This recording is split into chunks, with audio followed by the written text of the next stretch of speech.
Mireille et Bernard ont un point commun, un père prisonnier de guerre. Celui de Mireille est capturé en mai 1940 à Berck-Plage. Il sera interné 5 longues années dans un camp de travail près de la Baltique. Louis, le forgeron, en reviendra très affaibli.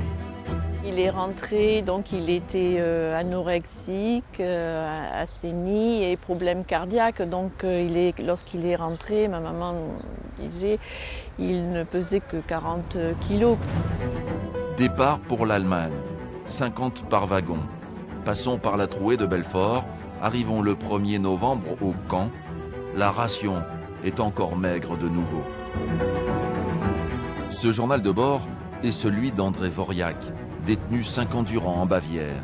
12 pages retrouvées après sa mort par son fils Bernard, qui aurait tant voulu entendre ce récit de son vivant. Il était très peu loquace sur cette période-là, à part avec ses amis, copains, compagnons prisonniers de guerre. Et tous les ans, il faisait une espèce de pèlerinage. À 3 ou 4, il se rendait chez l'un ou chez l'autre. Et là, c'était comme on dirait aujourd'hui, open bar, quoi. Ils banquetaient. Ouais, ils avaient besoin de se retrouver, d'échanger. Louis ou André n'étaient pas différents d'autres prisonniers périgourdins. Tous avaient vu, vécu, mais ne racontaient rien. Ils avaient vu des choses, ils avaient souffert, et personne ne souhaitait trop en parler. Ils ont été oubliés.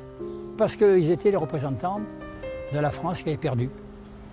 Et en France, on aime les victoires et on n'aime pas les défaites. Et pourtant, c'était la pire claque qu'on ait prise dans toute l'histoire du pays. Grâce à 15 ans d'un travail acharné, Jean-Jacques Gillot et son équipe sortent de l'ombre pas moins de 16 000 prisonniers de guerre périgourdins, réunis désormais dans ces copieux volumes.